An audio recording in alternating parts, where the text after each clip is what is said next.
আমার মালিক তোমাকে আমাকে ডাক দিয়া বলেন, এই আব্দুল করিম, হে রহিমা খাতু, আমার দরবার নৈরাশের দরবার না, আমার দরবার বঞ্চিতর দরবার না। তুই যদি পাহাড় পরিমাণ গুনাহ কইরা থাকো, এমনকি তুই যদি ভূত পূজার মতো সেরে কেউ কইরা থাকো, আমার দরবার নৈরাশের দরবার না।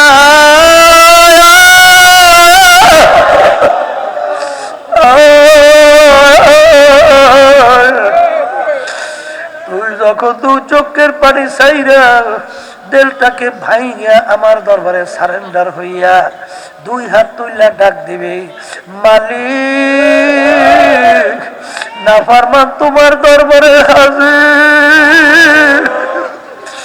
মালিক আমার গুনার কোনো শেষ নাই, পাহাড় পরিমাণ গুনাহ হইয়া গেছে। মালিক আমি তুমি মাওলা ছাড়া তো আর কোনো মাওলা নাই, তোমার দরজা ছাড়া তো আর কোনো দরজা নাই। আমি কার দরজায় যাই আমি তাকে ডাকবো, কোন দরজায় যাই আমি হাত তুলবো? মালিক আমি তোমার দরজা ছাড়া আর কোনো দরজা দেখি না।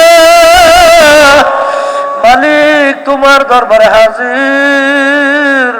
লাব্বাইক আল্লাহুম্মা লাব্বাইক, লাব্বাইক লা শারীকা লাক লাব্বাইক, ইন্নাল হামদা ওয়ান নি'মাতা লাকা ওয়াল মুলক লা শারীকা লাক। হাজির হয়, হাজির হয়। মালিক তোমার দরবারে হাজির হয়ে গেছে। এখন তুমি ইচ্ছা করলে আমাকে জাহান্নামে ফেলাইতে পারো, ইচ্ছা করলে শয়তানের হাতে সবর্দ করতে পারো। আমার মালিক ডাক দিয়ে বলে, না না না না, আমি তুই যখন আমার দরজা ছাড়া কোনো দরজা দেখলি না, আমি মাওলা ছাড়া কোনো মাওলা দেখলি না, আমি শুধু তোকে মাফ করবো তাই না, আমি তোর জীবনের গুনাহকে নেকের দ্বারা পরিবর্তন করে দেব।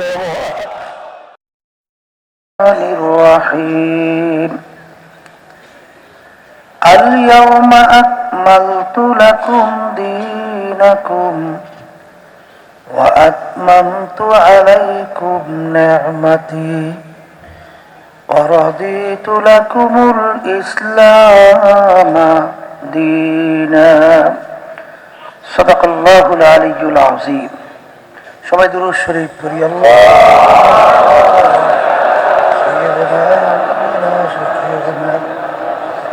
وحبيبنا ومولانا محمد صلى الله عليه وعلى آله وأصحابه وبارك وسلم. اللهم صل على سيدنا نبينا شفيعنا وحبيبنا ومولانا محمد صلى الله عليه وعلى آله وأصحابه وبارك وسلم. اللهم صل على سيدنا نبينا وشفيعنا وحبيبنا ومولانا محمد صلى الله عليه وعلى آله وأصحابه وبارك وسلم.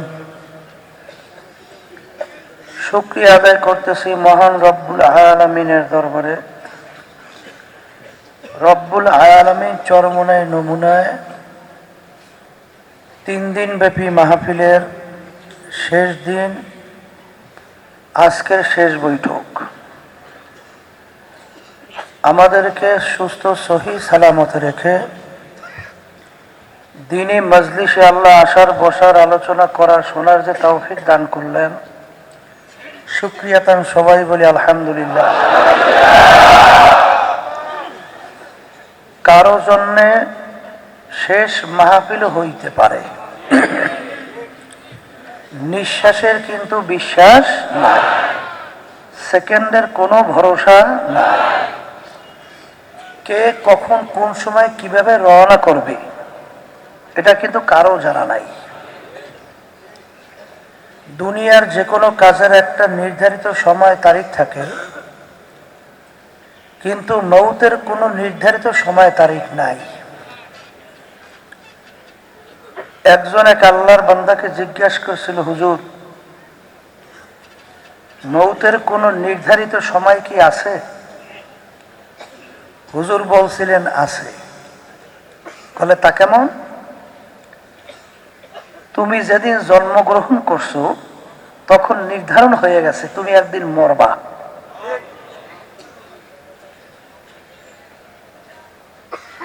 আল্লাহ রাসূল সাল্লাল্লাহু আলাইহি ওয়াসাল্লাম হযরত আলী রাদিয়াল্লাহু তাআলা আনহুকে জিজ্ঞাসা করছিলেন, আলী তুমি মৃত্যুকে কত দূরে মনে করো? আলী রাদিয়াল্লাহু তাআলা আনহু বলছিলেন, ইয়া রাসূলুল্লাহ, হাবিবাল্লাহ, আমি যখন নামাজ পড়ার জন্য ওযু করতে যাই তখন আমি এই খেয়াল করি যে আমার জীবনের শেষ ওযু মনে হয় এই সামনের ওয়াক্তের নামাজের জন্য ওযু করার সুযোগ মনে হয় আর পাবো না। আল্লাহ রাসূল সাল্লাল্লাহু আলাইহি ওয়াসাল্লাম বললেন, আলী তুমি তো ভুল করছো, মৃত্যু তো এত দূরে না। এক নামাজ থেকে অন্য নামাজ আসতে মাঝখানে বহু সময়ের ব্যবধান। তুমি এইভাবে খেয়াল করো, নামাজের ভিতরে ডান দিকে সালাম ফিরাইছো, বাম দিকে সালাম ফিরাতে পারি কিনা। এর বাস্তব শুনছিলাম পটুয়াখালী জেলা গলাচিপা থানা। চরমনের একজন মুজাহিদ ফজরের নামাজ পড়ার জন্য মসজিদের ভিতরে গেছে। ইমাম সাহেব আসে নাই, লোকজন তাকে ইমামতির জন্য সামনে দিল। 2 রাকাত ফরজ নামাজ পড়াইছে, ডান দিকে সালাম ফিরিয়েছে, বাম দিকে আর সালাম ফিরাতে পারে নাই। দুমকি কলেজ মাঠ, আমাদের মুরাদিয়া ইউনিয়নের সদস্য সাহেব লোকজন নিয়ে মাহফিলে আসছে। এশার নামাজ আদায় করতেছে, 2 রাকাত হয়ে গেছে। তৃতীয় রাকাতে প্রথম না জানি দ্বিতীয় সেজদায় গেছে, সেজদায় যাওয়ার পরে আর ওঠে নাই। আমার কাছে সংবাদ আসলো, হুজুর মুরাদিয়া ইউনিয়নের সদস্য সাহেব ইন্তেকাল করছে। ইন্না লিল্লাহ। আমি শুই না, তাড়াহুড়ো করে দেখতে গেলাম, যাইয়া দেখি মনে হয় যেন ঘুমাইয়া রয়েছে। কে কখন কোন সময় রওনা করবে এটা আমাদের কারো জানা আছে? নিঃশ্বাসের বিশ্বাস নাই, সেকেন্ডের কোনো ভরসা নাই। আমার বাজানদেরকে বলবো, একবার যদি কেউ দুনিয়া থেকে বিদায় নিয়ে কবরে যায়, দ্বিতীয়বার কি আর ফেরত আসা যায়? দুনিয়ার যে কোনো কাজে 5 বারও যদি কেউ ঠইয়া যায়, আবার ওই কাজের ভিতরে চেষ্টা করলে জিতবার আশা আছে না? কেউ যদি ম্যাজিস্ট্রেট কোর্টে কেস করে ঠগে, আবার জজ কোর্টের ভিতরে আপিল করে জিতবার আশা আছে। সেখানে ঠকলে হাইকোর্টে আপিল করে জিতবার আশা আছে। হাইকোর্টে ঠকলে সুপ্রিম কোর্ট সিঙ্গেল বেঞ্চ, সেখানে আপিল কইরা জিতবার আশা আছে। সেখানে ঠকলে সুপ্রিম কোর্ট ফুল বেঞ্চ, সেখানে ঠকলে প্রেসিডেন্ট কোর্ট, সেখানে ঠকলে আন্তর্জাতিক কোর্ট। এরকম ধাপ ভাই ধাপ অনেক আপিলের সুযোগ আছে না নাই? কিন্তু হে কবরের যাত্রীরা, একবার যদি কেউ দুনিয়ার থেকে বিদায় নিয়ে কবরে যাইয়া খোদা না খাস্তে ঠইকে বসেন, বাজান দ্বিতীয়বার দুনিয়াতে এসে আপিল কইরা জিতবার কিন্তু আর সুযোগ নাই। জোরে কোন আছে? তা যদি নাই থাকে, আর দুনিয়া মাজরাতুল আখিরাহ, এই দুনিয়াটাই হলো ওই যেই জিন্দেগির কথা বলা হইল, একবার রওনা করে গেলে ফেরত আসা যায় না। ওই জিন্দেগির সম্বল সম্পদ এই দুনিয়ায় থাকা অবস্থায় কামাই করার পরেই রওনা করতে হবে। জোরে বলেন, কথা ঠিক কিনা? আর কিভাবে সম্বল কামাই করতে হবে, কোন সম্বল কামাই করতে হবে, এই বুঝ দেওয়ার জন্যই মাহফিলের ব্যবস্থা। জোরে বলেন, কথা ঠিক কিনা? আমার বাজানদেরকে বলবো, পর্দার মা বোনরা যারা শুনতেছেন, বাজান বাজারের মধ্যে অনেক মাল বিক্রেতা মাল নিয়ে বাজারে আসে না? কেউ কি বলে যে আমার মালটা খারাপ? সবাই তো বলে আমার মালটা ভালো, বলে কি? কিন্তু যে ক্রেতা, তার ক্রয় করার সময় কিন্তু খেয়াল করে কেনা লাগবে আসলে কোনটা ভালো কোনটা খারাপ। আজকে বাংলাদেশের ভিতরে শতকরা প্রায় 92 জনের মতো মুসলমান বসবাস করে। এই দেশের ভিতরে প্রায় 3.5 লক্ষর মতো কাছাকাছি মসজিদ আছে। ইমাম মুয়াজ্জিনের সংখ্যা প্রায় 7 লক্ষের মতো। এই দেশের ভিতরে প্রায় 70,000-এর মতো ছোট বড় মাদ্রাসা, লক্ষ লক্ষ উলামায়ে কিরাম তলেবে ইলম আছে না নাই? এই দেশের ভিতরে আজানের শব্দ শুনে বাচ্চাদের ঘুম ভেঙে যায়, আজান শুনে বাচ্চারা মায়ের কোলে ঘরে যায়। পীর মুরিদি সহি তরিকায় শত শত চলছে, যার সঙ্গে কোটি কোটি মানুষ জড়াই আছে, আছে না নাই?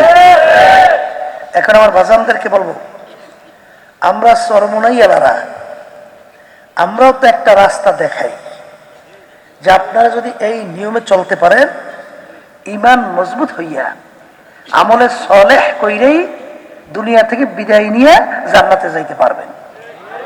বলে কি বলি না?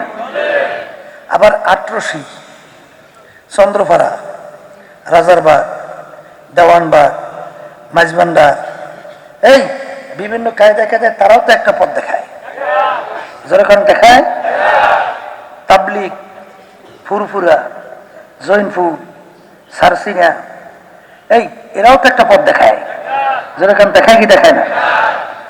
এখন আমার বাজানদেরকে বলবো, ভালো করে চিন্তা ভাবনা কইরা তারপর কিন্তু পথ চলা লাগবে, ঠিক না? আমরা চরমনাই এলাকা বলি আমাদেরটা ভালো, আটরশি এলাকা বলে কি তাদেরটা খারাপ? কথা বলে দেখেন। চন্দ্রপুর এলাকা বলে কি তাদেরটা খারাপ বলে? মাঝবান্ডা তারা কি খারাপ বলে? সবাই তো সবাইটা ভালো বলে, বলে কি বলে না? আমার আব্বাজান রহমাতুল্লাহ আলাই বলতেন, বাজার সমাজের ভিতরে ভালো মন্দ নিয়ে ঝগড়া আছে, আছে না? আমি বলে এই জিনিসটা ভালো, আর একজন বলে না এটা খারাপ। কি ঘটনা হয় না? আব্বা সহজ একটা উদাহরণ দিয়ে বলতেন, সমাজের ভিতরে একটা রুমাল নিয়ে ঝগড়া বাজছে। কেউ বলে রুমালটা 5 হাত, কেউ বলে রুমালটা 4 হাত। এই ঝগড়া মীমাংসার পদ্ধতি কি? একটা মাপকাঠি নেওয়া লাগবে, ঠিক না? এমন এক মাপকাঠি নিল যেই মাপকাঠিটা রবার টান দিলে 5 হাত হয়ে যায়, ছাইরা দিলে 3 হাত 4 হাত। এই রবারের মাপকাঠি দিয়ে কেউ যদি রুমালের ঝগড়া মীমাংসা করতে চায়, পারবে? ঝগড়া আরো এমন এক মাপকাঠি নেওয়া লাগবে যেই মাপকাঠি বাড়েও না। কথা ঠিক?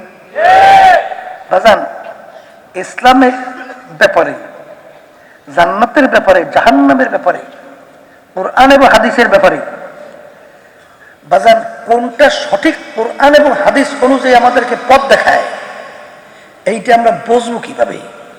অনেকে নিজের আকল দিয়া, জ্ঞান দিয়া মাপকাঠিতে মাপে, ঠিক কিনা? আচ্ছা বাজানদেরকে বলি, মানুষের বুদ্ধি কি স্থিতিশীল না পরিবর্তন? ছোটবেলায় যে বুদ্ধি ছিল এখন তাই আছে না বাড়ছে? গতকালকে একটা জিনিস ভালো মনে করছি, আজকে খারাপ, এরকম ঘটনা ঘটে। তাহলে মানুষের বুদ্ধি পরিবর্তনশীল। এই পরিবর্তনশীল বুদ্ধি দিয়া কেউ যদি ইসলামের ব্যাপারে, জান্নাত জাহান্নামের রাস্তার ব্যাপারে সিদ্ধান্ত গ্রহণ করে, তার ধ্বংস অনিবার্য, ঠিক? এমন এক মাপকাঠি নেওয়া লাগবে যেই মাপকাঠি বাড়েও না কমেও না। সেই মাপকাঠির নাম হলো কোরআন এবং হাদিস। কথা ঠিক? চরমনাইয়ালারা কি বলে? এইটা কোরআন এবং হাদিসের কোষ্টি পাথর নিয়ে যাচাই করে দেখা লাগবে। আটরশিয়ালারা কি বলে? এইটা কোরআন এবং হাদিসের কোষ্টি পাথর নিয়ে যাচাই করে দেখা লাগবে। চন্দ্রপাড়া কি বলে, মাইজবান্ডার কি বলে, সুরেশ্বর কি বলে, রাজারবাগ কি বলে, দেওয়ানবাগ কি বলে, সারসিনালারা কি বলে, জৈনপুলারা কি বলে, ফুরফুরালারা কি বলে, তাবলিগালারা কি বলে, আওয়ামী লীগালারা কি বলে, জাতীয় পার্টিলারা কি বলে, বিএনপি কি বলে, এইটা সব কোরআন এবং হাদিসের কষ্টি পাথরে যাচাই করা লাগবে। কোরআন এবং হাদিস যেইটাকে সার্টিফিকেট দেবে এইটা ঠিক, সেইটা ঠিক। আর যখন ওইটা কোরআন এবং হাদিস ওইটাকে ঠিক বলবে না, ওইটা ঠিক না। কথা ঠিক? এই জন্য আমার বাজানদেরকে বলবো, পর্দা আলে মা বোনদেরকে বলবো, এই কথা বললাম কেন বাজান? কবরে কোনো দলাদলি আছে? কবরে যদি কেউ পরিচয় দেন আমি চরমনাইয়ের মুরিদ, কি মাপ পাবেন? আমি 18 লোক, চন্দ্রপাড়া মাইজবান্ডা, সুরেশ্বর রাজারবাগ, দেওয়ানবাগ, তাবলিগ, সাতসিনা, ফুরফুরা, জৈনপুর, আওয়ামী লীগ, জাতীয় পার্টি, বিএনপি, এ কোনো পরিচয় কবরে নাই। হে কলেমা গো মুসলমান, আমাদের সবাই কলেমা এক না ভিন্ন? আল্লাহ এবং নবী এক না ভিন্ন? কুরআনুল কারীম এক না ভিন্ন? কবরে যে প্রশ্ন করবে কয়টা? এই 3 প্রশ্ন কি চরমনাই এলাকার জন্য না অন্য সবাই? তাবলিগের জন্য একই। হে ৮৮ চন্দ্রপাড়া এক, আওয়ামী লীগ, বিএনপি, জাতীয় পার্টি, কোনো ভিন্ন নাই। কবরে প্রশ্ন 3টা কি?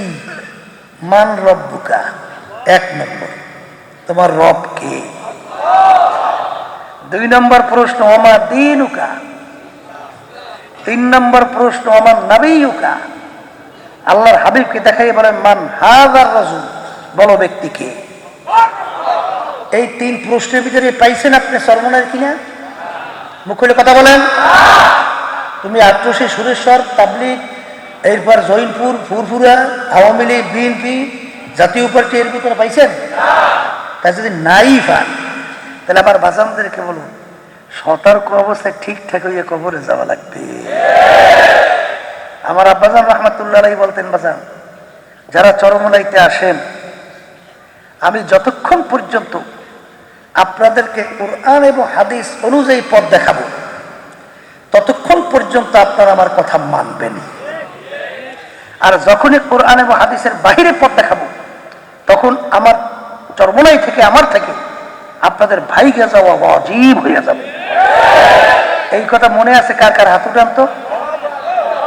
এই কথা আব্বাজান বলছেন, কার কার মনে আছে? দেখেন হাতটা।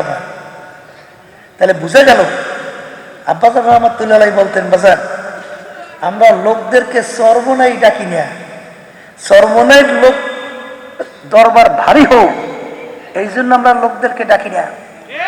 আমরা লোকদেরকে বলি যারা আল্লাহর থেকে বিচ্ছিন্ন হয়ে আসো, আসো আল্লাহর বান্দারা, আল্লাহর সঙ্গে জড়াইয়া আল্লাহর পরিচয় নিয়া আল্লাহর মহব্বত ভিতরে ঢুকাইয়া কবরে যাও। এটা ঠিক। কারণ কি বাজান ভালো করে চিন্তা ভাবনা করে দেখছি, দুনিয়ার ভিতরে লক্ষ লক্ষ কিতাব, বই, পুস্তক আছে না নাই? কোন কিতাব, কোন বইয়ের শুরুতে কোন লেখক কি লিখতে পারছে যে আমার কিতাবে বইতে কোনো ভুল নাই? মুখ খুলে কথা বললেন। বরঞ্চ লেখক কি লেখে, আমার কিতাবে বইতে কোনো ভুল হলে দয়া করে জানাবেন, পরবর্তী সংস্করণে আমি সংশোধন করব। একটাই কিতাব দুনিয়ার মধ্যে যার শুরুতে লেখা আছে লা রাইবা ফি, এর ভিতরে ভুল সন্দেহ বলতে কিছু না। সবাই বলেন সুবহান। কিতাবটা 1 দিন 2 দিন আগে নাযিল হইল, প্রায় 1500 বছরের কাছাকাছি।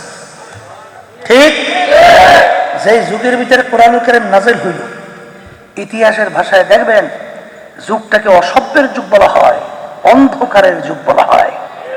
যেই যুগের ভিতরে বাপ্তার জ্যান্ত মেয়ে সন্তানটাকে গর্ত খুইরা জ্যান্ত অবস্থায় গর্তের ভিতরে ফালাইয়া চাপা মাটি দিয়ে মেরে ফেলত। নাউযুবিল্লাহ। এত বড় পশু।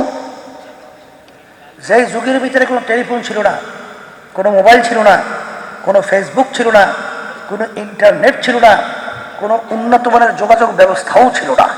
ছিল আল্লাহর নবীর উপরে কোরআনুল কারীম নাযিল হইল। আল্লাহর রাসূলের ইতিহাস কি? মায়ের পেটে থাকা অবস্থায় আল্লাহ রাব্বুল আলামিন তার আব্বাকে দুনিয়া থেকে নিয়ে গেছিল। দুনিয়াতে আসার পর বছর 6 বয়স আল্লাহ তার আম্মাকেও দুনিয়া থেকে নিয়ে গেল। 6 বছরের ছোট বাচ্চা, বাপ হারা মা হারা, দুনিয়ার কোনো শিক্ষকের কাছে আল্লাহর নবী পড়ার কোনো সুযোগ পায় নাই। এর অর্থ কি? আল্লাহ তাকে দুনিয়ার কোনো শিক্ষায় শিক্ষিত হওয়ার সুযোগ দেয় নাই। কারণ সে যদি দুনিয়ার কোনো শিক্ষায় শিক্ষিত হতো, হয়তোবা নাস্তিকের দলেরা, বেঈমানের দলেরা বলার সুযোগ পেত, লোকটা খুব মেধাবী ছিল, ব্রেনি ছিল, খুব উঁচু মাপের বড় শিক্ষিত ছিল, এই পাণ্ডিত মানুষ ছিল, কোরআনুল কারীম নিজে লিখে লইছে। এইটা বলার জন্য সুযোগ না পায়, এই জন্য আল্লাহ তাকে দুনিয়ার কোনো শিক্ষায় শিক্ষিত হওয়ার সুযোগ দেয় নাই। আল্লাহ নবী কিন্তু তার নিজের দস্তখতটা পর্যন্ত করতে জানতেন না। তার হাতের ভিতরে আংটি মুবারক ছিল, আংটি দিয়ে সিল মারত। কথা ঠিক? তাহলে এই উম্মে আল্লাহর হাবিবের উপরে ছোট ছোটি বই না 30 পারা কুরআনুল কারীম নাযিল হয়েছে, যার শুরুতে লেখা আছে ভুল নাই সন্দেহ নাই। সবাই বলে ভুল নাই সন্দেহ নাই। আরবের কাফেররা আরবি ভাষী ছিল, তারা কুরআনুল কারীম বুঝতো, তারাও কিন্তু ভুল বের করতে পারে নাই। বহুত বৈজ্ঞানিক দার্শনিক দুনিয়া থেকে বিদায় হয়ে গেছে, বর্তমানে আছে। বহুত আবিষ্কার বৈজ্ঞানিকরা করলো বাজান, এমনকি মানুষ মঙ্গল গ্রহে পর্যন্ত গেল, চন্দ্রের দেশে পর্যন্ত গেল। এই দেশে বসে কথা বলে, ছবি সহ দেখাও যায়, কথাও বলা যায়। এই আবিষ্কারও মানুষ করছে। কথা করছে। বিমান আকাশের ভিতরে ওরে, বিমানের ভিতরে পাইলট নেই, বিমান চলতে আছে। এত আবিষ্কার মানুষ করছে, কিন্তু আজ পর্যন্ত কুরআনুল কারীমের ভিতরে ভুল বের করতে পারছে? সবাই মুখ খুলে বলেন পারছে? বরঞ্চ সপ্তাহ দেড়েক হইতে পারে বা 2 সপ্তাহই হইতে পারে। আমেরিকায় খ্রিস্টানদের ধর্মযাজক, অর্থাৎ খ্রিস্টানদের ধর্মীয় গুরু, তিনি কিছুদিন আগে ইসলাম মুসলমান সম্পর্কে রিসার্চ করতে যাইয়া তিনি নিজেই কলেমা পড়ে মুসলমান হয়ে গেছে। এই 1.5 সপ্তাহ বা 2 সপ্তাহ হইতে পারে। বাজান, নেদারল্যান্ড এক প্রাক্তন সংসদ সদস্য এই কয়েক মাস হইল তাম দুনিয়ার ভিতরে ইসলাম বিদ্বেষী উল্লেখযোগ্য যেই কয়েকজন, তার ভিতরে তিনিও ইসলাম মুসলমানদের চরম বিদ্বেষ। সে চিন্তা করে ইসলাম মুসলমানদের বিরুদ্ধে একটা বই লিখতে হবে। তিনি যখন ইসলাম মুসলমানদের বিরুদ্ধে বই লিখবে, ইসলাম সম্পর্কে জানাও তো লাগবে, না লিখবে কিভাবে? যখন ইসলাম সম্পর্কে রিসার্চ করতে গেছে, কয়েক মাস আগে তিনি সাংবাদিক সম্মেলনের মাধ্যমে নিজেই কলেমা পড়ে মুসলমান হয়ে গেছে। খোদ আমেরিকার মধ্যে ওরা মন্তব্য করছে যে হারে দলে দলে ঝাঁকে ঝাঁকে বিজাতিরা মুসলমান হইতেছে, 2040 সাল নাগাদ নাকি খোদ আমেরিকার মধ্যে সংখ্যা গরিষ্ঠতা অর্জন করবে মুসলমান। এবং দুনিয়াদার পাণ্ডিতরা মন্তব্য করছে 2050 সাল নাগাদ নাকি তাম দুনিয়ার ভিতরে সংখ্যা গরিষ্ঠতা অর্জন করবে মুসলমান, আর তাম দুনিয়ার নেতৃত্বও দেবে নাকি মুসলমান। এই আলোচনার মাধ্যমে আমি আমার বাজানদেরকে বুঝাতে চাই, বাজান, যে তাম দুনিয়ার ভিতরে যত বৈজ্ঞানিক, দার্শনিক, বুদ্ধিমান, জ্ঞানী, পাণ্ডিত যখনই কোরআনুল কারীমের রিসার্চ করে কলেমা পড়ে মুসলমান হয়। কথা কথা ঠিক? তাহলে এই আলোচনার মাধ্যমে কি বুঝলেন? কোরআনুল কারীম সত্য। আমি আসতে কইছি, দেখলাম, পরীক্ষা করি, আপনার মধ্যে জজবা আসে নাই কি কোরআনুল কারীম সত্য? যদি সত্যই হয় তাইলে আমার বাচ্চাদেরকে বলবো, যারা মরবেন তাদের সঙ্গে আমাদের কথা, আর যারা মরবেন না তাদের সঙ্গে কোনো কথা নাই। কি কথা ঠিক কিনা? তাই কোরআনুল কারীম সত্য না? আর এই দুনিয়ায় পুঁজি গুছাইয়ে রওনা করতে হবে। তাই যদি হয়, আমি আপনাদের সামনে কুরআনুল কারীম থেকে আয়াত শরীফ তেলাওয়াত করছিলাম, আল-ইয়াওমা আকমালতু লাকুম দীনাকুম ওয়া আতমামতু আলাইকুম নি'মাতি ওয়া রাদিতু লাকুমুল ইসলামা দীনা। বাজান, এই আয়াতের শানে নজুল দেখবেন বিদায় হজের ভাষণে আল্লাহ নবী সাল্লাল্লাহু আলাইহি ওয়াসাল্লাম জাবালে রহমাতের গোড়ায় তার বাহনের উপরে দাঁড়াইয়া প্রায় 100 লক্ষর মতো সাহাবায়ে কেরামদের উপস্থিতিতে এই আয়াত শরীফ তেলাওয়াত করে শুনিয়েছিলেন। আল্লাহর নবী বলছিলেন, হে আমার উপস্থিত সাহাবায়ে কেরাম, কিয়ামত পর্যন্ত উম্মতেরা, আজকের এই দিন ইসলাম বা দিন পরিপূর্ণ হয়ে গেল। সবাই বলেন সুবহানাল্লাহ। তাহলে দিন কি বলেন? পরিপূর্ণ দিন। পরিপূর্ণ অর্থ কি? দিনের ভিতরে বাড়তি কমতি আর কোনো দিক আসবেও না, আর নাই। জোরে বলেন কথা ঠিক? বাজানদেরকে বলবো, নবী কি শেষ নবী না নবী আবার আসবে? এটা যারা মুখ খুলে বলেন। তাহলে দিন পরিপূর্ণ, নবীও শেষ, দিনের ভিতরে আর কোনো পরিবর্তন আসবে। এটা কি বুঝাতে পারলাম? এখন আল্লাহ রাব্বুল আলামিন ওই সত্য কালামের ভিতরে অন্য আয়াতে বলতেছেন, ইয়া আইয়ুহাল্লাযীনা আমানু দুখুলু ফিস সিলমি কাফা। হে ঈমানদারেরা, যারা আমাকে বিশ্বাস করো, তোমরা এখন দিনের ভিতরে পুরাপুরি ভাবে ঢুইকা যাও। সবাই জোরে বলেন সুবহানাল্লাহ। দিন পরিপূর্ণ, নবীও শেষ। এখন আল্লাহ ঈমানদারদেরকে বলতেছে দিনের ভিতরে পুরা ঢোকু। বাজান, এই আয়াতের শানে নজুল দেখবেন, যেই অবস্থার পরিপ্রেক্ষিতে আয়াত নাজিল হয়েছে, আব্দুল্লাহ ইবনে সালাম রাদিয়াল্লাহু তাআলা আনহু, তার শানে এই আয়াত নাজিল হয়। আব্দুল্লাহ ইবনে সালাম রাদিয়াল্লাহু তাআলা আনহু প্রথম বয়সে তিনি ইহুদি ধর্মের লোক ছিলেন। ইহুদি ধর্মের ভিতরে ধর্মীয়ভাবে উটের গোশত খাওয়া হারাম ছিল। যেমন আমাদের মুসলমানদের ভিতরে কুত্তার গোশত খাওয়া কি? হ্যাঁ, ওটাকে হারাম জানছি, শুধু তাই না, ঘিরিটাও আছে। যদি কুত্তার গোশত কেউ পাক করে আপনার আমার সামনে নিয়ে আসা হয়, কোন মুসলমান আছেন খাইতে পারবে? খাওয়া তো দূরের কথা, বমি আসতে চাইবে বারবার, ঠিক কিনা? আমার বাজানদেরকে বলবো, বাজান, যখন নাকি এই আয়াত নাজিল হয়, কোন ক্ষেত্রে? আব্দুল্লাহ ইবনে সালাম রাদিয়াল্লাহু তাআলা আনহু তিনি পরবর্তীতে মুসলমান হয়ে গেছেন। মুসলমান ধর্মের ভিতরে উটের গোশত খাওয়া কি? মুখ খুলে বলেন হালাল। যে একটা জিনিসকে আগে হারাম জানছে, ওর প্রতি তার ঘৃণা আছে না? এখন তিনি মুসলমানদেরকে সম্বোধন করে বলে, আমার মুসলমান ভাইরা, আমি যখন ইহুদি ধর্মের মধ্যে ছিলাম, উটের গোশত খাওয়া ধর্মীয় হারাম ছিল, আমি না খাইয়া প্রমাণ করে দেখাইছি। এখন মুসলমান ধর্মের ভিতরে উটের গোশত খাওয়া হালাল, আমি ওটাকে হালাল জানি, কিন্তু যেহেতু আমি কোনোদিন খাই নাই, এই জন্য আমার খাইতে একটু ঘৃণা লাগে। তোমরা খাও। হালাল কিন্তু জানছে, খাইতে কি লাগে? এতটুক শব্দের পরিপ্রেক্ষিতে আল্লাহ রাব্বুল আলামিন এই আয়াত নাজিল করে,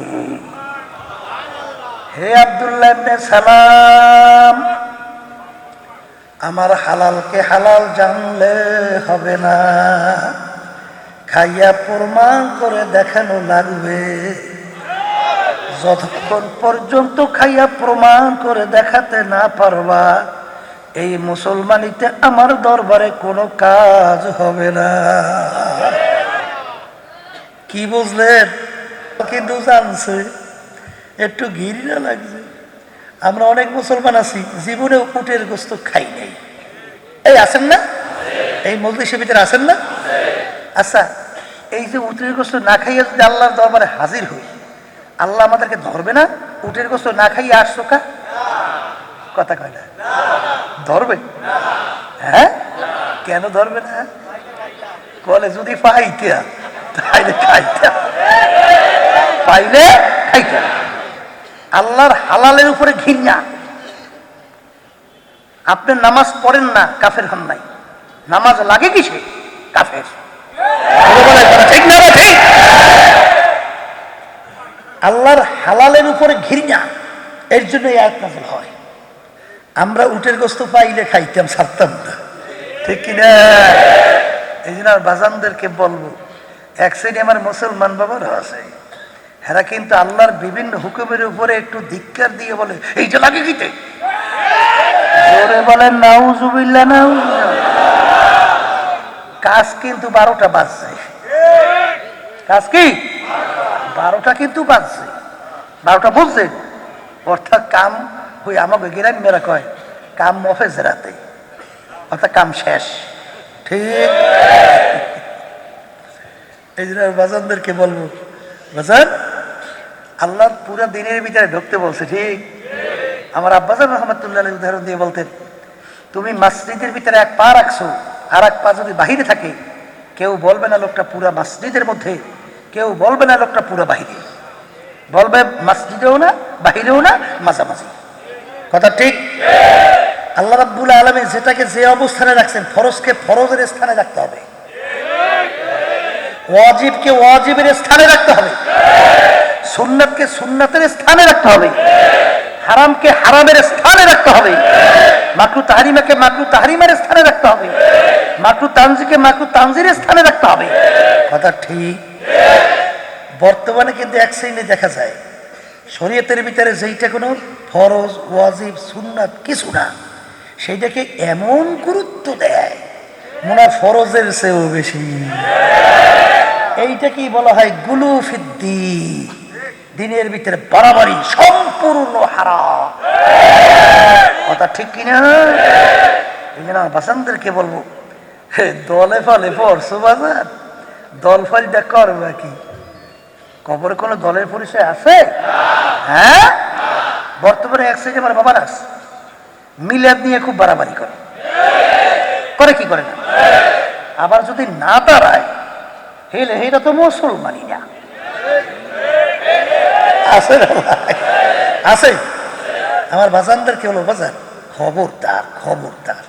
আচ্ছা বলেন তো, না দাঁড়াইলে মুসলমানই থাকে না। ইমানের পরে সবচেয়ে গুরুত্বপূর্ণ আমলের নাম কি? বলেন মুখ হইলা? নামাজ। নামাজের ভিতরে মূলত 4টা কাজ। কয়টা কাজ? দাঁড়ানো, রুকু, সেজদা, বসা, এই 4টা কাজ না? আচ্ছা বলেন তো, এই নামাজের ভিতরে দুরূদ শরীফ আছে না নাই? এই সময় কি দাঁড়াই অবস্থায় পড়ছেন?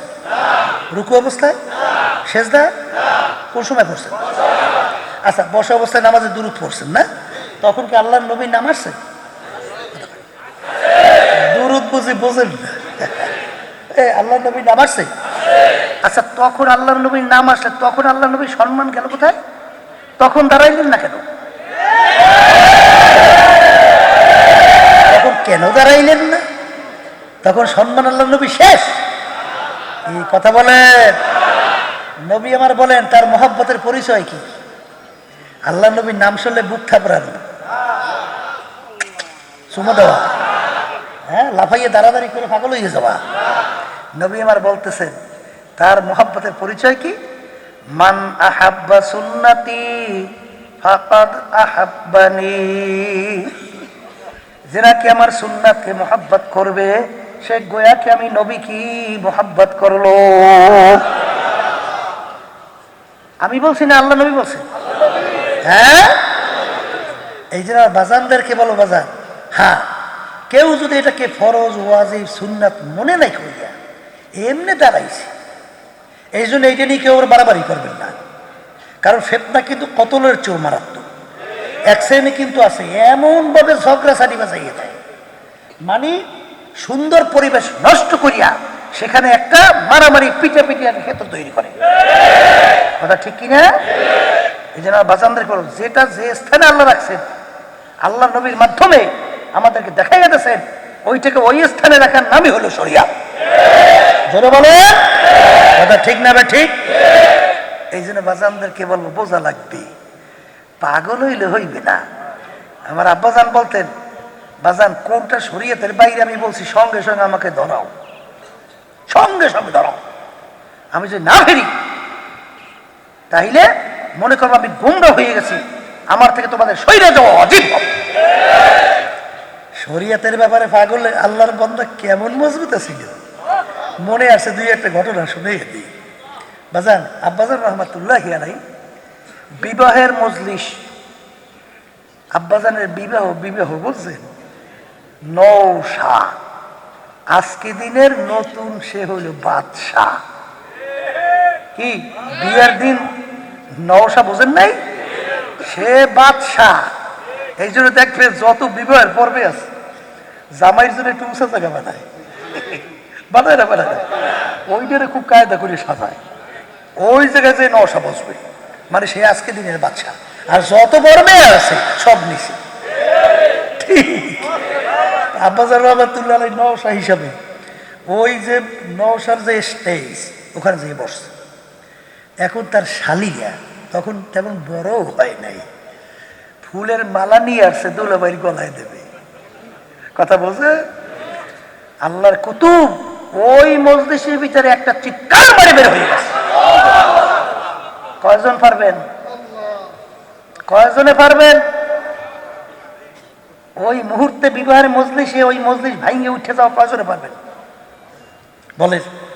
ওদিকে বর্মে আর মাইয়া, এখন বর্মে আর ইজ্জত নষ্ট হয়েছে না, যে এরকম কমনে করে একটা অসামাজিক জামাই লই আইছে, এটা সমাজ নমাজ বুঝে না, এইটা মজলিস ভাঙে চলে উঠে গেছে, এটা কেমন জামাই? বর্মে এত বিরাট ব্যাপার স্যাপার, এখন বর্মে মুখ লজ্জা দেখাইতে পারবে সমাজে? কিন্তু বাজা ওয়াল্লাযীনা জাহাদু ফীনা লানাহদিয়ান্নাহুম সুবুলানা ওয়া ইন্নাল্লাহা লামাআল মুহসিনিন। আল্লাহ রাব্বুল আলামিন বলেন যে আমাকে রাজি খুশির উদ্দেশ্যে রাস্তায় যদি নামতে পারি, যত বিপদ মুসিবত আসুক আমি তাদের জন্য রাস্তা খুইলা দেব। আল্লাহর বান্দা তো বের হয়েছে, বিবাহ থাকার কথা না। আগের যুগে বিবাহ ভাঙতে তো অন্তর মধ্যে, আগের যুগে বিবাহ ভাঙতে অন্তর মধ্যে একটু দোষ ধরলে বিবাহ শেষ। মুরব্বীদের কাছে শুনছি পাগলামি শেষ আছে না।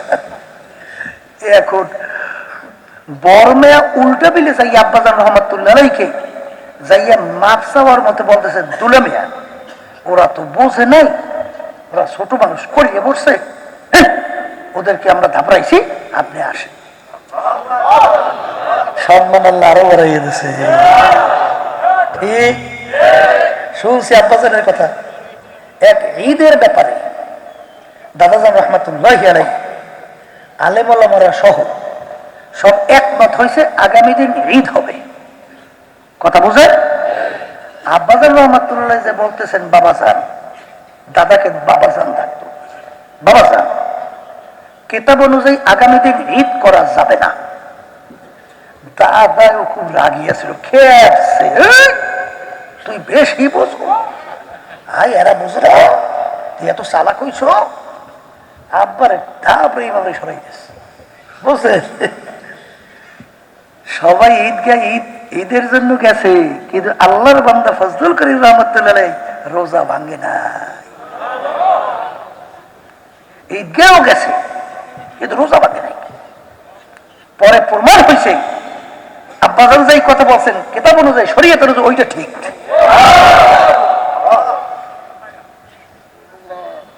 এই জন্য বাজানদেরকে বলবো, খবরদার, ওয়ালা নাবলুয়ান্নাকুম, আমার মাওলা কিন্তু শর্ত লাগাইছেন, অবশ্যই অবশ্যই আমি তোমাদেরকে পরীক্ষা করবই করব। পরীক্ষায় কেউ পাস না কইয়া আমার বেহেশতে ঢুকতে পারবা না। জোরে বলেন। এই জন্য বাজানদেরকে বলবো, বাজান আল্লাহ বলছেন ইমানদারদেরকে দিনের ভিতরে পুরা ঢোকো। ঠিক? আমি অনেক সময় উদাহরণ দিয়ে বলি, ছাত্র যদি 10 সাবজেক্টে পরীক্ষা দেয়, 9 সাবজেক্টে যদি 100-র ভিতরে 100 করে নম্বর পাইয়া 900 নম্বর পাইছে, এক সাবজেক্টে ফেল করছে, ছাত্র পাস না ফেল? সবাই মুখ খুলে বলেন। আর যদি গড়ে 10 সাবজেক্টে 33 করে নম্বর পায়, ছাত্র পাস। ঠিক? বাজারকে বোঝা লাগবে। ইয়া আইয়ুহাল্লাযীনা আমানু দুখুলু ফিস-সিলমি কাফা, হে ঈমানদাররা যারা আমাকে বিশ্বাস করো, পুরাপুরি ভাবে দিনের ভিতরে ঢোকো। সবাই বলেন সুবহানাল্লাহ। মা আতাকুমুর রাসূলু ফাখুযুহু ওয়া মা নাহাকুম আনহু ফান্তাহু, আমার নবী যা কিছু নিয়ে আসছেন আঁকড়াইয়া ধরো, যার থেকে নিষেধ করছেন পুরাপুরি ভাবে ফেরো। কথা ঠিক কিনা? আল্লাহর নবীর মৌলিক 4টা কাজ ছিল। বাজার সংক্ষেপে সংক্ষেপে বলতেছি, এই প্রতিটা কাজ প্রতিটা ইমানদারের ভিতরে থাকা লাগবে। 1 নম্বর কাজ হলো দাওয়াত, মুখস্থ করে। 2 নম্বর কাজ হলো তালিম। 3 নম্বর কাজ হলো তাজকিয়ার নাফস, বলে। 4 নম্বর কাজ হলো জিহাদ। বাজার দাওয়াত যদি না থাকে, মানুষ দিন সম্পর্কে কিভাবে জানবে? দিনের ভিতরে কিভাবে আসবে? দিনের ভিতরে আসার পরে কোনটা ফরজ, কোনটা ওয়াজিব, কোনটা সুন্নাতে মুআক্কাদা, কোনটা সুন্নাতে মুস্তাহাব্বা, কোনটা হারাম, কোনটা মাকরুহ তাহরিমা, কোনটা মাকরুহ তানজিহ, কোনটা সুন্নাত, এইটা যদি না জানে, সে দিনের ভিতরে আমল কিভাবে করবে? এই জন্য আল্লাহ নবী বলছেন, তলাবুল ইলমে ফারিদাতুন আলা কুল্লি মুসলিম, প্রত্যেকটা মুসলমান নরনারী মহিলা পুরুষ সবাই ইলমে দ্বীন শিক্ষা করা ফরজ। জোরে বলেন কথা ঠিক কিনা? আমার আব্বাজান রাহমাতুল্লাহ আলাইহি বলতেন, বাজান যেই আমল ফরজ তার ইলম শিক্ষা করাও ফরজ। মুখ খুলে কথা কর। যেই আমল ওয়াজিব তার ইলম শিক্ষা করাও ওয়াজিব। যেই আমল সুন্নাত তার ইলম শিক্ষা করাও সুন্নাত। কথা ঠিক না? আমার আব্বাজান রাহমাতুল্লাহ আলাইহি বলতেন, বাজান এই বড় মাইক তো ঠিকই আছে,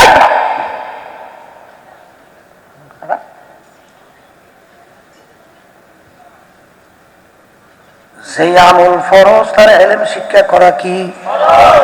যেই আমল ওয়াজিব তার ইলম শিক্ষা করা কি? যেই আমল সুন্নাত তার ইলম শিক্ষা করা কি? আমার আব্বাজান রাহমাতুল্লাহ আলাইহি বলতেন, বাজান চরমনায় কোন মুজাহিদ মূর্খ থাকতে পারবে না। এখন অনেকে বলতে পারেন, হুজুর এখন বুড়া হয়ে গেছি, এখন কিভাবে দাওরা হাদিস পাস করব? হুজুর এখন কিভাবে কামেল পাস করব? বাজান দাওরা হাদিস কামেল পাস করার নামই আলেম নাম। আমল করার জন্য যতটুকু ইলম আপনার দরকার, অতটুকু ইলম শিক্ষা করার নামই হলো আলেম। এই জোরে বলেন কথা ঠিক হবে? ঠিক।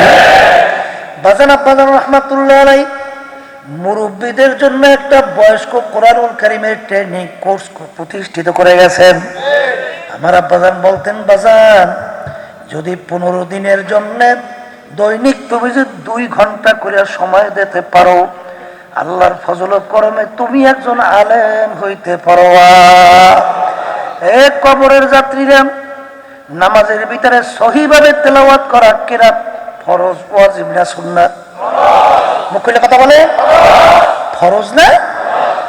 অনেক চরমনায় মুজাহিদের কথা শোনা যায়, বহুদিন পর্যন্ত চরমনায় আসা যাওয়া করে, কিন্তু এখন পর্যন্ত তার নামাজের ভিতরে কেরাত সহি হয় নাই। নাউজুবিল্লাহ। দুনিয়ার ব্যবসাটা খুব ভালো বুঝছে, টাকা পয়সা কেমনে কামাই করতে হবে এ ব্যাপারে খুব পটু। কথা কয় না? মাতুব্বরী সরকারি সেক্রেটারি সভাপতি কেমনে হবে এই জন্য পাগল, কিন্তু তার যে নামাজ হয় না এ ব্যাপারে একটু চিন্তাও করে না। আচ্ছা, সূরা ফাতিহা সহ কোরআনুল কারীমে ছোট ছোট সূরা আছে না নাই?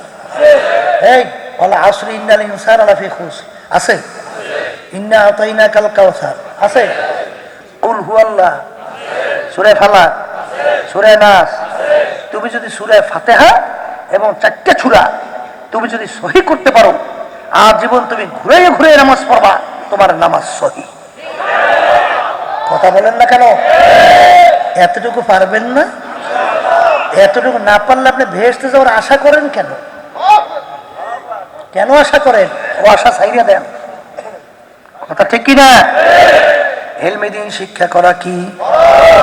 তাজকিয়া নাফস, আত্মশুদ্ধি, এইটা কি? জোরে বলেন, জোরে বলেন।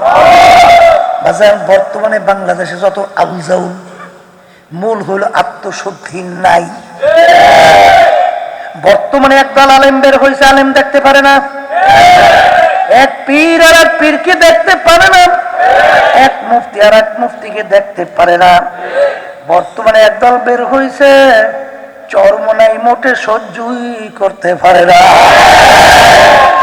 আমি আমার বাজানদেরকে জিজ্ঞাসা করি, বাজান চরমনাইতে মানুষগুলা যাওয়ার পরে যেই মানুষগুলো আগে নামাজি ছিল এখন চরমনাই যাওয়ার পরে সব বেনমাজি হয়ে গেছে। বেনমাজি হয় নাই? যেই লোকগুলোর দাড়ি ছিল, টুপি ছিল, লম্বা জামা ছিল, চরমনাই যাওয়ার পরে দাড়ি টেনে কামাই ফেলাইছে, লম্বা জামা ফেলাই দিয়েছে। যেই লোকগুলা চরিত্র আগে ভালো ছিল চরমনাই যাওয়ার পরে চরিত্র খারাপ হয়ে গেছে। হয় নাই? হে আল্লাহর বান্দারা, যেই লোকগুলো আগে কোনোদিন নামাজ পড়তো না আল্লাহর ফজল করবে, এখন চরমনাই যাওয়ার পরে জীবন গেলেও নামাজ ছাড়তে পারে না। যেই লোকগুলার মুখে দাড়ি ছিল না, টুপি ছিল না, লম্বা জামা ছিল না, এখন চরমনাই যাওয়ার পরে আল্লাহর ফজল করবে, তার সাড়ে দিনের বডিটা সুন্নাতে সাজে সজ্জিত হয়ে যায়। কথা উত্তর বলে, কথা ঠিক না? ঠিক। যেই লোকগুলার চরিত্র খারাপ ছিল চরমনাই যাওয়ার পরে আল্লাহর ফজল করবে, সেই লোকগুলার চরিত্র এখন ভালো চরিত্রে পরিণত হয়। চরমনাই যাওয়ার পরে মানুষ খারাপ হয়েছে না ভালো হয়েছে? আবার কোন? তাইলে মানুষ চরমনাই যাওয়ার পরে দিনদার হয় না বদদিন হয়? তাহলে তুমি চরমনাইয়ের বিরোধিতা করো, কপাল ফোড়া, কারণ কি? তুমি তো চরমনাইয়ের বিরোধিতা করো না, তুমি তো দিনের বিরোধিতা করো। কপাল ফোড়া। তোমার যদি দিনের মহব্বত ভিতরে থাকে তাহলে যেখানে গেলে মানুষ দিনদার হয় সেইটাকে তোমার মহব্বত করার দায়িত্ব ছিল, সেটা তুমি শত্রুতে করবা, তাহলে তুমি দিনের বিরোধিতা হয়। যেটা বলে আছে না নাই? আছে। এরপরে বাজান আর একটা ওই অন্তরের রোগ, আত্মশুদ্ধি ফরজ। বাজান হব্বে যা হব্বে মাল, এটা একটা অন্তরের রোগ। দুই একটা একটু আলোচনা করি। কি রোগ বলেন? বলেন। হব্বে যা হব্বে মাল। মুখস্থ রেখেন, মালের মহব্বত, সম্মানের মহব্বত, পদের মহব্বত। এই আল্লাহর বান্দারা, এই রোগটাই বাংলাদেশ খাইছে। ঠিক। বর্তমানে দেখবেন একদল আলেম, মুফতি, মুহাদ্দিস, বড় বড় শাইখুল হাদিস, বড় বড় লকব উপাধি লাগাইয়া বেপরদা মহিলাদেরকে নিয়ে একসঙ্গে বেপরদা মহিলাদের নিয়ে চায়ের টেবিলে চা খায়, আবার বেপরদা মহিলাদেরকে নিয়ে মিটিং করি। আমি জিজ্ঞাসা করি, বাজার আল্লাহর হুকুম পর্দা ফরজ ওয়াজিব না সুন্নাত? কত লক্ষ কত কোটি সুন্নাত একাত্রিত করলে একটা ফরজের সমান হয়? হ্যাঁ, কোনোদিন হবে না। আপনার জীবনে 2 রাকাত নফল নামাজ পড়েন নাই, এই জন্য আপনার জন্য জাহান্নামের হুকুম কয় বছর? জীবনে 2 রাকাত তাহাজ্জুদের নামাজ পড়েন নাই, এই জন্য জাহান্নামের হুকুম কয় বছর? কিন্তু আপনি যদি একবার ইচ্ছা করে বেপরদা হন, কমপক্ষে একটা কবিরা গুনাহ, আর একটা কবিরা গুনাহের জন্য কমপক্ষে 7000 বছর জাহান্নামের আগুনের ভিতরে জ্বলতে হবে। যেটা বলে, এই যে বিভিন্ন ইসলামের নামে দল বর্তমানে তামাম দুনিয়ার মধ্যে আদর্শ বাস্তবায়নের লড়াই চলছে। কথা বলে, এর ভিতরে একটা আদর্শের নাম হলো সমাজতন্ত্র, যেটা প্রতিষ্ঠিত হয়েছিল রাশিয়ায়, যার প্রবক্তাদের মধ্যে লেনিন, কার্ল মার্কস, মাও সেতুং। এদের মূল থিওরি হলো আল্লাহ বলতেই কিছু নাই। বলে নাউযুবিল্লাহি মিন যালিক। এদের কিছু দোসর বাংলাদেশে আছে, সরকার আছে।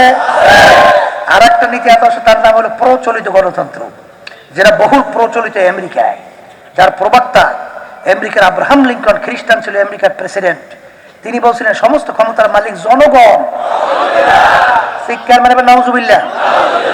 আর একটা নীতি আদর্শের নাম হলো ধর্ম নিরপেক্ষতাবাদ। এর তারা ব্যাখ্যা দেয়, যার যার ধর্ম সে পালন করবে, জোরে বলে নাউযুবিল্লাহ। এই বাজার, নিরপেক্ষ শব্দের অর্থ কি? বলার পক্ষ নাই। বলেন, নিরপেক্ষ শব্দের অর্থ কি? কোন পক্ষ নেই, যার যার ধর্ম সে পালন করবে। এই ব্যাখ্যাটা পাইল কোথায়? এটা একটা সম্পূর্ণ বানানো অযৌক্তিক ব্যাখ্যা। আমি বাজারকে জিজ্ঞাসা করি, বাজার এই কোন মানুষ নিরপেক্ষ থাকতে পারে? যারা হিন্দু তাদের ধর্মপক্ষ অবলম্বন করবে, করবে না? খ্রিস্টান, বৌদ্ধ, ইহুদি, আমরা মুসলমান, আমরা ইসলামের পক্ষ অবলম্বন করবো করবো না? তোমাকে যদি কেউ জিজ্ঞাসা করে কি তোমার আব্বা, আর তুমি যদি উত্তর দাও আমার বাপের পরিচয় দেওয়ার ব্যাপারে আমি নিরপেক্ষ, কি হইল? সবাইকে বেরোতে যাবে না, পরিষ্কার বলতে হবে আমার আব্বা। আমাকে যদি কেউ জিজ্ঞাসা করে আপনি কে, আমি বলবো আমার নাম মোহাম্মদ রেজাউল করিম, আমি একজন মুসলমান, আমার ধর্ম হলো ইসলাম। তোমাকে যদি জিজ্ঞাসা করে তুমি কেডা, বলে আমি কৃষ্ণ, আমি একজন হিন্দু, আমার ধর্ম হলো হিন্দুত্ববাদ। এই তুমি কেডা, বলে আমি জর্জ ডব্লিউ বুশ, আমি একটা খ্রিস্টান, আমার ধর্ম হলো খ্রিস্টবাদ। জোরে বলো। হিন্দুত্ব মানে নাস্তিকতা, কথা কয় না, যেটা ধর্ম হলো না এটা কি। আর একটা নীতি আদর্শের নাম হলো ইসলাম, যেটা প্রতিষ্ঠিত হয়েছিল মদিনায়, যার প্রবক্তা মুহাম্মদুর রাসূলুল্লাহ, যার মূল থিওরি হলো বাইদা আল্লাহ ওয়ারদা আল্লাহ ওয়াবদা আল্লাহ, সমস্ত ক্ষমতার মালিক একমাত্র আমার মাওলা। বর্তমানে দেখা যায় অনেক ইসলামের নাম দিয়ে এই মানব রচিত কুফরি তন্ত্র মন্ত্র তাদের সঙ্গে জোট করে এবং তাদের সঙ্গে একত্রিত হইয়া বিভিন্ন কায়দায় কায়দায় রাজনীতি মানে লাফালাফি করে। আবার বলে কি জানেন, বলে এই দেশের মধ্যে এখন উপায় নয়, মন্দের ভালো। কি কয় মন্দের? মন্দের আবার ভালো এখানে গু একটা মন্দ জিনিস, এইটার এপি টপি ভালো কি দোনোপাশি তো গু, এটা ভালো নাকি? কথা মন্দের ভালো কোন সময়? যখন তোমার জীবনটা বের হয়, জীবন বাঁচার আর কোনো উপায় নাই, তখন মরা গোস্ত সরিয়া জায়েজ রাখছে জীবন বাঁচাবার জন্য। যখন ভালো গোস্ত পাবা, কথা আর জায়েজ আছে? কবরের যাত্রীরা, এই বাংলাদেশের ভিতরে প্রায় 92% শতকরা মুসলমান, এই দেশের ভিতরে 70,000-এর মতো ছোট বড় মাদ্রাসা, এই দেশের মধ্যে পীর মুরিদি খানকা, যার সঙ্গে কোটি কোটি মানুষ জড়াইয়া আছে। আজকে যদি কলমাগো মুসলমান, আজকে যদি হক্কানি উলামায়ে কিরাম, আজকে যদি তলেবে ইলম, যদি আজকে একত্রিত হইয়া একটা প্ল্যাটফর্মে দাঁড় হইয়া যদি অন্যায়ের বিরুদ্ধে কথা বলে, বাংলার জমিনে মুহূর্তের ভিতরে আর ওই ইসলাম বিদ্বেষী চক্র থাকতে আল্লাহর ফজলে পারবে না। এখানে মন্দটা কি, এখানে ভালো আছে না নাই? আজকে বাংলাদেশের মধ্যে যদি ইসলামের পক্ষে ভালো অবস্থান না থাকে, তাহলে আমাদের পাশের রাষ্ট্র ভারতের চেয়ে ভালো, কথা না? তাইলে আমেরিকায়, লন্ডন, ফ্রান্স, চীন, জাপান, বিজাতিতে রাষ্ট্রের চেয়ে পরিবেশ ভালো না? কফল ফোরার দল আসলে খাইছে হুব্বুদ দুনিয়ার অসকুল্লি খতিয়াতিন, দুনিয়ার মহব্বত, সম্মানের মহব্বত, পদের মহব্বত। বহুত খবর নিয়ে দেখছি এর পিছনে মূল কারণ হল একটু এমপির জন্য। এমপি, একটু মন্ত্রিত্ব, একটু সম্পদ, একটু সম্মান, কথা ঠিক? বর্তমানে বের হইছে, যদি একটু সহযোগিতা করে, একটু টাকার বস্তা দেয়, একটু সম্মান দেখায়, হ্যার পুরো সংসায় পঞ্চমুখ স্টেজ মেস্টেজ ফালাইয়া ফালায়। ওদিকে হাদিসের ভিতরে আছে, আল্লাহ নবী বলছেন, যখন ফাসিকদের প্রশংসা করা হয়, আমার মাওলার আরশ থরথর করে কাঁপতে থাকে। হুব্বুদ দুনিয়া রাসু কুল্লি খতিয়াতিন, সমস্ত গুনার মূলই হইল এই দুনিয়ার মহব্বত। কথা কয় না দেখি বাজান, কথা ঠিক। এই তাজকিয়া নফস না থাকার কারণে এই ঘটনাগুলা ঘটতে আছে। আল্লাহ রাব্বুল আলামিন তার নবীকে যে দুনিয়ার ভিতরে পাঠাইছেন, পাঠানোর একটা কারণ হলো ইয়াতলু আলাইহিম আয়াতিহি ওয়া ইউযাক্কিহিম ওয়া ইউআল্লিমুহুমুল কিতাবা ওয়াল হিকমা। একটা কারণ হলো নবী তার উম্মতদের আত্মশুদ্ধি করাইবেন। কি করাইবেন? জোরে বলেন, কি করাইবেন? তাহলে আত্মশুদ্ধিও কিন্তু ফরজ।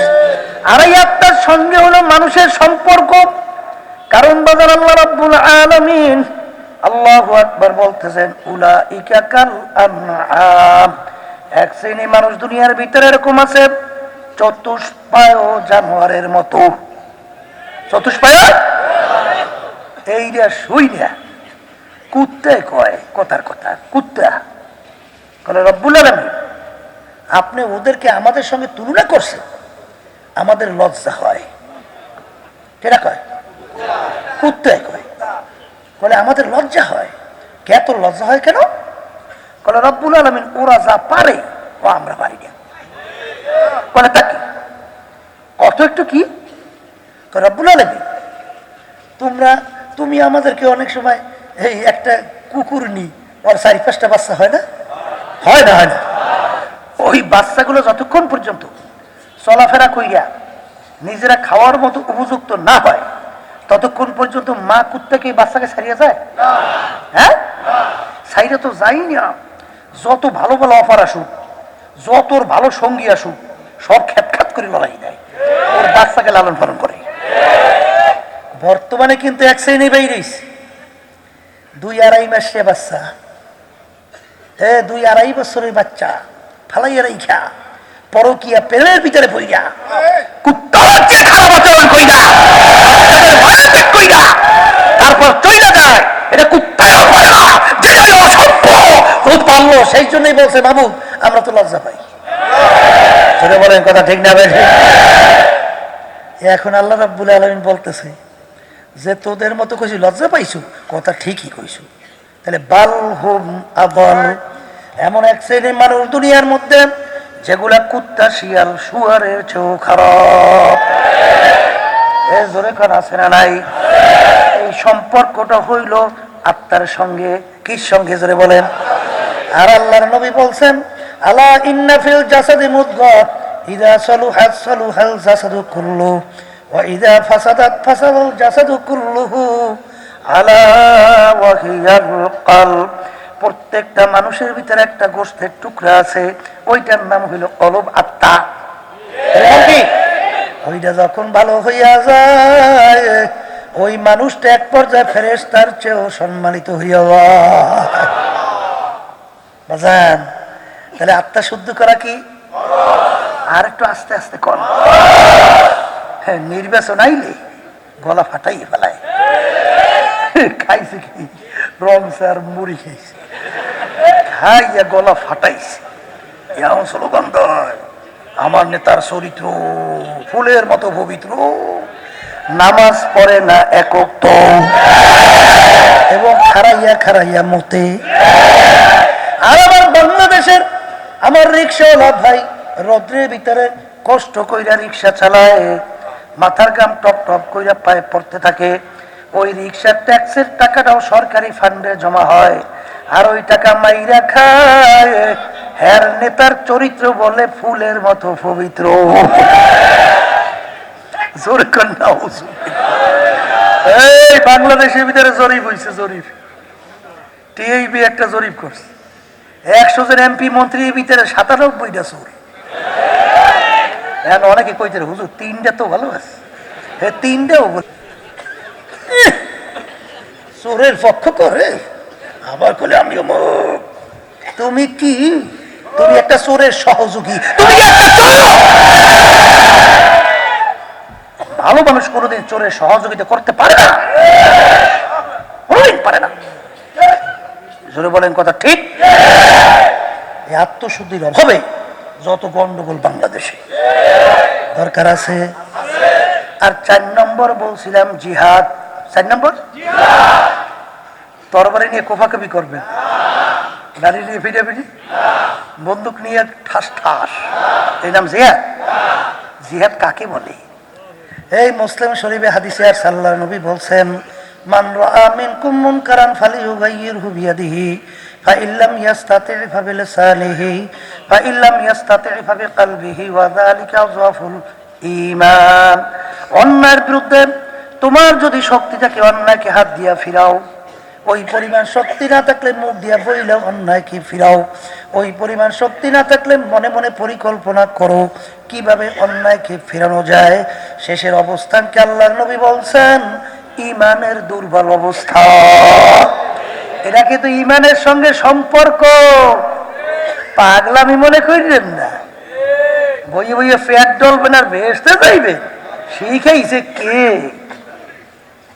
এলে আল্লাহর নবী এক আল্লাহর উপরে ঈমান আনার দাওয়াত এবং ওদের অন্যায়ের বিরুদ্ধে বলতে যাইয়া আল্লাহ নবী দান মোবারক শহীদ হয়ে গেছে, হেলমেট ভাঙ্গে মাথার ভিতরে ঢুকে গেছে, রক্ত মোবারক বের হইয়া জুতো মোবারক আইকে গেছে। আমি সেদিন কিছুদিন আগে মদিনা শরীফ থেকে আসছি। আল্লাহু আকবার। উহুদের ময়দানে আল্লাহর হাবিব যখন আর দাঁড় হইয়া থাকতে পারে না, জমিনে ঠাস করে পড়ে গেছে, মুসলমানরা ধরাধরি কইরা আল্লাহর হাবিবকে যখন পাহাড়ের গুহার ভিতরে রাখছে, সেই পাহাড়ের কাছে যাই আমি দাঁড়িয়ে সেই গুহাটা সেদিন করে দেখে আসছি। একদল বর্তমানে বাইরেছে, একটু নামাজ পড়ে, একটু রোজা রাখে, একটু তাসমিনে মাওলার জিকির করে, আবার তাহাজ্জুদের নামাজও পড়ে, আবার হজও করে। ওদিকে অন্যায়ের বিরুদ্ধে কোনো একটু শব্দ কিছু নেই। হেলে কেন খাওয়া লাগতে পারে, আবার জেলেও যাওয়া লাগতে পারে। আবার এই নেতার বিরুদ্ধে অন্যায় করলে যদি কয় হেলে তো বিপদ আছে, সম্মান তো দূরের কথা, হেলে আমার তো জেলেও দিতে পারে। ঠিক পেট ডলতে ডলতে ভেস্তে যাবা শিখাইছে কেটা? কেটা শিখাইছে? হ্যাঁ, হাদিসের ভিতরে আছে আল্লাহর নবী বলছেন যার ভিতরে জেহাদি প্রেরণা নাই, বলেন যার ভিতরে জেহাদি প্রেরণা নাই ওর মৃত্যু হবে মুনাফিকের মৃত্যু। আর মুনাফিকের ব্যাপারে আছে ফি দারকিল আসফালি মিনান নার, ওর জায়গা হবে জাহান্নামের একেবারে শেষ তবকা। কি বাজান বুঝলেন? কি দিনের ভিতরে পুরো ঢোকা লাগবে? আর একটু আস্তে আস্তে কর, লাগবে লাগবে। এখন আল্লাহর কাছে দোয়া করেন তাআত তৌফিক তাআত হামজাতু, তাআত তৌফিক তাআত হামজাতু, ইয়া মানাত ওয়া ইজাবাত হামজাতু। মাবুদ গো, আপনি যদি আমাকে তৌফিক না দেন, কোনদিন আপনার হুকুম নবীর তরিকা অনুযায়ী শয়তান এবং নফসের ধোঁকার থেকে বাইচা কোনদিন আপনা পর্যন্ত পৌঁছা সম্ভব না। কিন্তু বাজান রে,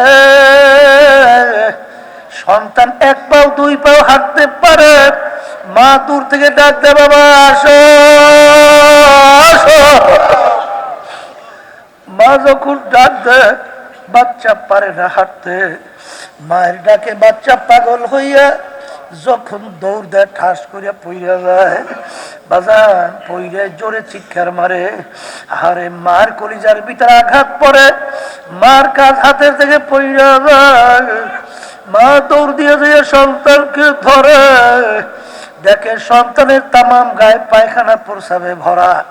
সন্তানকে রাগ করে মা আগুনেও ফালায় না, পানেতেও ফালায় না, ধোয়াইয়া পচাইয়া মায়ের কোলের ভিতরে নিয়ে আদর করে চুমা দেয় আর বলে বাজান রে, তোকে আমি কষ্ট দিছি।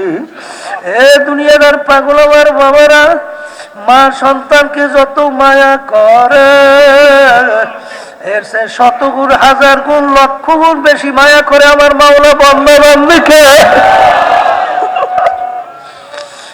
আমার মাওলা বান্দা বান্দীর উপরে কত দয়া কত মায়া বাজান। আরে এক বুড়া বলতে গেলে এমন কোন গুনাহ করে নাই, বুড়া কবরের কথা মনে পড়ে গেল। আরে আমি যদি দুনিয়া থেকে বিদায় নিয়ে কবরে যাই, আমার কবরে কি উপায় হবে, আমার হাসরে কি উপায় হবে, আমার মিজান পুলসিরাতে কি উপায় হবে। বুড়ার চিন্তা হইল আলেমের বাড়ি যাওয়া লাগবে, আলেমের কাছে যাইয়া তওবা কইরা পরামর্শ অনুযায়ী চইলা কবরে যাওয়া লাগবে। বুড়ার রওনা করছে আলেমের বাড়ি যাবে, পথের মধ্যে বুড়ার হায়াত শেষ, বুড়া দুনিয়া থেকে বিদায় হইয়া মারা গেল। এখন জাহান্নামের ফেরেশতা আসছে, বুড়ার জানকে জাহান্নামে নেওয়ার জন্য। বেহেশতের ফেরেশতাও আসছে ওই বুড়ার জানকে বেহেশতে নেওয়ার জন্য। আরে বেহেশতের ফেরেশতারা বলে বুড়া তো এখন পর্যন্ত তওবা করতে পারে নাই, ওই রূহ পাবো আমরা। আর বেহেশতের ফেরেশতা ডাক দিয়ে বলে বুড়া তো তওবা করার জন্য রওনা করছে, ওর হায়াত শেষ, বুড়ার কি দোষ, রূহ তো আমরা পাবো। আল্লাহ রাব্বুল আলামিন ফয়সালা করলো ফেরেশতারা জমিন মাইপা দেখো, বুড়া যেখানে মারা গেল সেখান থেকে তার বাড়ি দূরে না আলেমের বাড়ি দূরে? যদি তার বাড়ি দূরে হয়, আলেমের বাড়ি কাছে হয়, তার রূহ নিয়ে যাবে বেহেশতের ফেরেশতা। আর যদি তার বাড়ি কাছে হয়, আলেমের বাড়ি দূরে হয়, তার রূহ নিয়ে যাইবে জাহান্নামের ফেরেশতা। বাজান ঘটনা ছিল বান্দা যেখানে মারা গেল সেখান থেকে তার বাড়ি কাছে, আলেমের বাড়ি দূরে। আল্লাহ রাব্বুল আলামিন জমিনকে ডাক দিয়ে বলেন ও জমিন, আমার বান্দার জন্য আলেমের বাড়ি কাছে হইয়া যাও, আমার বান্দার জন্য ওর বাড়ি দূরে হইয়া যাও। যখন ফেরেশতারা মাইপা দেখলো, দেখে আলেমের বাড়ি কাছে তার বাড়ি দূরে, তখন তার রূহ নিয়ে গেল বেহেশতের ফেরেশতা। এ দুনিয়াদের পাগল আমার বাবারা, বাজান আজকে যাদের পিছনে পড়ছো, যেই দলের পিছনে পড়ছো, যেই দলের নেতা নেত্রীর পিছনে পড়ছো, বাজান একটু মাঝে মধ্যে নিরিবিলি একটু চক্ষু বন্ধ করো, মুরাকাবা করো। বাজান আজকে তোমার থেকে স্বার্থ উদ্ধার হয়, এই জন্য তোমার আদর আপ্যায়নের কোনো অভাব নাই, স্বার্থ নাই। তোমাকে লাথি বাইরা দল থেকে বের করে দেয়, এমনকি সুযোগ পেলে গুলি কইরা মাইরাও ফালায়। এ দুনিয়াদার পাগল আমার বাবারা, কোন দুনিয়ার পিছনে পড়ছো, কোন দলের নেতা নেত্রীর পিছনে পড়ছো? বাজান শোনো, আমি ওই কোরআনুল কারীম থেকে আয়াত শরীফ শুনাই রাইখা যাই, মানবা কিনা জানি না রে বাজান। ইয়াউমা নাদউ কুল্লা উনাসিন বিইমামিহিম, কিয়ামতের ময়দানে আমার মালিক প্রত্যেকটা মানুষকে তার দলের নেতা নেত্রীর সঙ্গে ডাকবে। ডাইকে আল্লাহ বলবেন তোর দলের নেতা নেত্রী যেদিকে যায়, ওদের পিছনে পিছনে সেই দিকে চইলা যায়। বুখারী শরীফে হাদিসে আসছে, আল্লাহর নবী বলছেন মান তাশাব্বাহা বিকওমিন ফাহুয়া মিনহুম। দুনিয়ার ভিতরে তুমি যেই দলভুক্ত হইয়া চলবা, যেই দলের নেতা নেত্রীকে নেতা নেত্রী মানবা, আল্লাহর নবী বলতেছেন কিয়ামতের ময়দানে তুমি ওই দলভুক্ত হইয়া উঠবা এবং ওই দলের নেতা নেত্রীর সঙ্গে তোমার হাসর হইয়া যাবে। বাজান ওয়াজ তো বেশি মনে থাকবে না, এই কথা মুখস্থ কইরা বাড়ি যাও। যার সঙ্গে যার মোহাব্বত, তার সঙ্গে তার কিয়ামত। বলেন বলেন, যার সঙ্গে যার মোহাব্বত, তার সঙ্গে তার কিয়ামত। এই জন্য আমার বাজানদেরকে বলবো, পর্দালে মা বোনদেরকে বলবো, আমার মাওলা কত দয়ার মাওলা। আমার মালিক তোমার আমার দিকে তাকাইয়া তাকাইয়া ডাক দিয়া বলে কুল ইয়া ইবাদিয়াল্লাযীনা আসরাফু আলা আনফুসিহিম লা তাকনাতু মির রাহমাতিল্লাহ ইন্নাল্লাহা ইয়াগফিরুয যুনুবা জামিআ। বাজা বাজা হর সে হস্তি বাজা দরকা ফেরো গিবরো হুতুরস্তি বাজা। এই দরগাহে মা দরগাহে নাউমিদি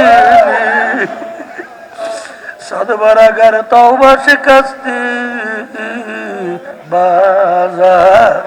এ আল্লাহর বান্দারা, পর্দানে মা বোনেরা, আমার মালিক তোমাকে আমাকে ডাক দিয়া বলেন এই আব্দুল করিম এ রহিমা খাতু, আমার দরবার নৈরাশের দরবার না, আমার দরবার বঞ্চিতর দরবার না।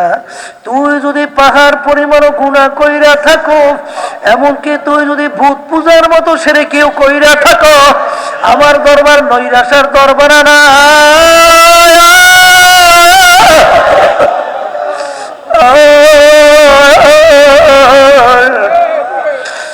তুই যখন তুই চোখের পানি চাইরা দিলটাকে ভাইয়া আমার দরবারে সারেন্ডার হইয়া দুই হাত তুইলা ডাক দিবে, মালিক নাফরমান তোমার দরবারে হাজির। মালিক আমার গুনার কোনো শেষ নাই, পাহাড় পরিমাণ গুনাহ হইয়া গেছে। মালিক আমি তুমি মাওলা ছাড়া তো আর কোনো মাওলা নাই, তোমার দরজা ছাড়া তো আর কোনো দরজা নাই। আমি কার দরজায় যাই আমি তাকে ডাকবো, কোন দরজায় যাই আমি হাত তুলবো? মালিক আমি তোমার দরজা ছাড়া আর কোনো দরজা দেখি না। মালিক তোমার দরবারে হাজির। লাব্বাইক আল্লাহুম্মা লাব্বাইক, লাব্বাইক লা শারীকা লাক লাব্বাইক, ইন্নাল হামদা ওয়ান নি'মাতা লাকা ওয়াল মুলক লা শারীকা লাক। হাজির হায় হাজির হায়। মালিক তোমার দরবারে হাজির হয়ে গেছে। এখন তুমি ইচ্ছা করলে আমাকে জাহান্নামে ফেলাইতে পারো, ইচ্ছা করলে শয়তানের হাতে সবর্দ করতে পারো। আমার মালিক ডাক দিয়ে বলে, না না না না,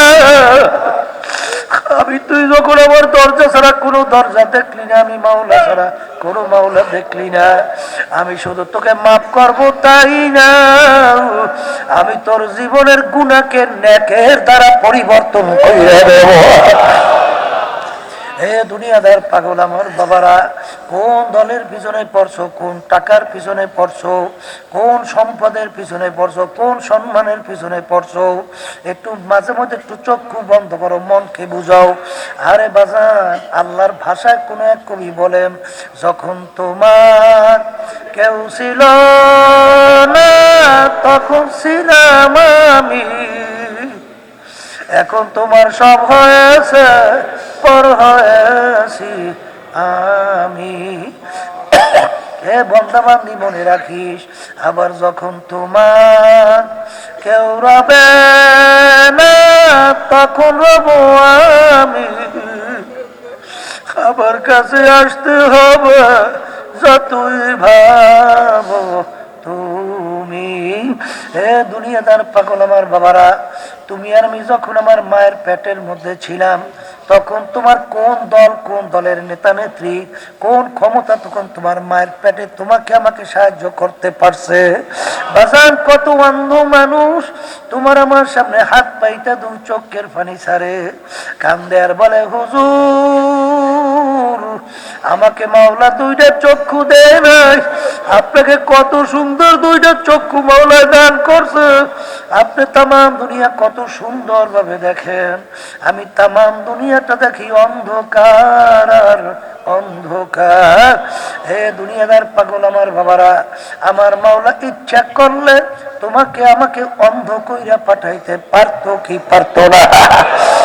আমার মালিক তোমাকে আমাকে অন্ধ বানাইল না, জবান বাজান বোবাও বানাইল না। আমার মালিক তোমাকে আমাকে বিকলাঙ্গ বানাইল না। ফি আহসানি তাকওয়িম, এত সুন্দর সুরাতের একটা মানুষ বানাইল। আজকে আমার মাওলাকে বইলে কার প্রেমে পড়ছো, মনে রাখো যেদিন তোমাকে সাদা তিনটা কাপড় দিয়া প্যাঁচ দিয়া ভালাইবে, মাথার ভিতরে একটা বান দিবে, মাথার ভিতরে একটা বান, পায়ের ভিতরে একটা বান দিবে। এখন দুনিয়ার অবস্থান তাকাইয়া তাকাইয়া দেখো, রূহ তন সে উড় গাই, মুর্দা কি হালত ক্যা হুই।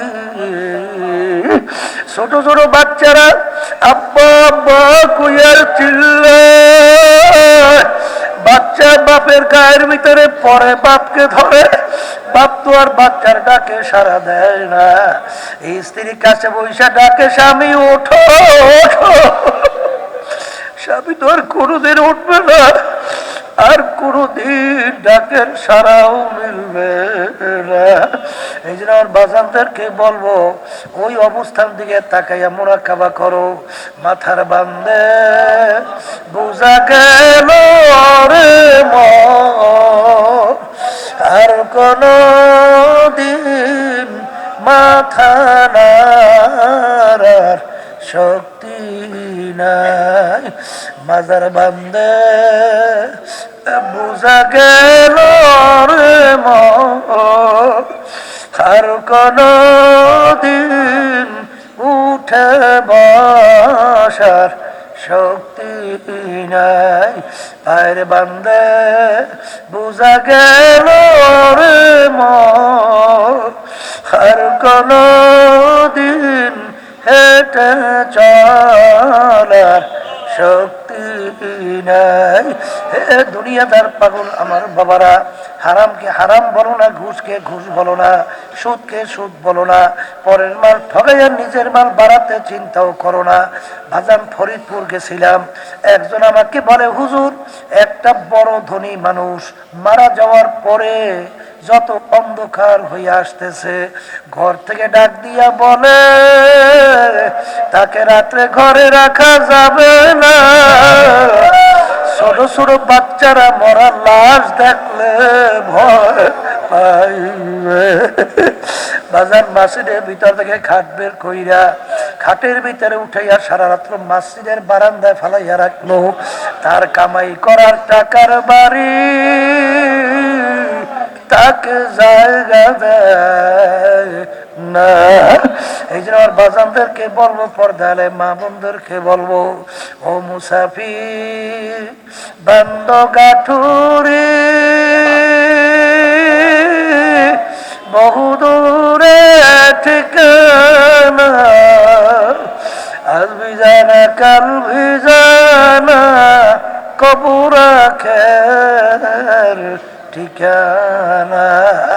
আমার বাজানদেরকে বলবো, আমি আপনাদের জন্য দোয়া করি, দোয়া চাই, মালিক যেন তার খাস বান্দা বানাইয়া, পর্দালে আল্লাহর বান্দিদেরকে খাস বান্দি বানাইয়া তারপর যেন কবরে ডাক দেয়।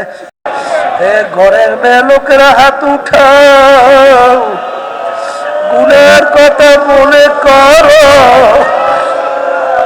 দু চোখের পানি ফালাইয়া মাওলার দরে কান্দ আর মাপ চাও। যদি কান্না না সে মনকে বুঝাও, ওরে মন একদিনে ঘরের দরজা দিয়া নতুন বউ হইয়া উঠছিলারে মন। কত মেয়ে লোকে শরবত খাওয়াইল, কত মেয়ে লোকে বাতাস করলো, আবার এমন একটা দিন আসবে এই ঘরের দরজা দিয়া মরা লাশ হইয়া বের হওয়া। ছেলে কান্দে মামা করে, কান্দে মামা করে,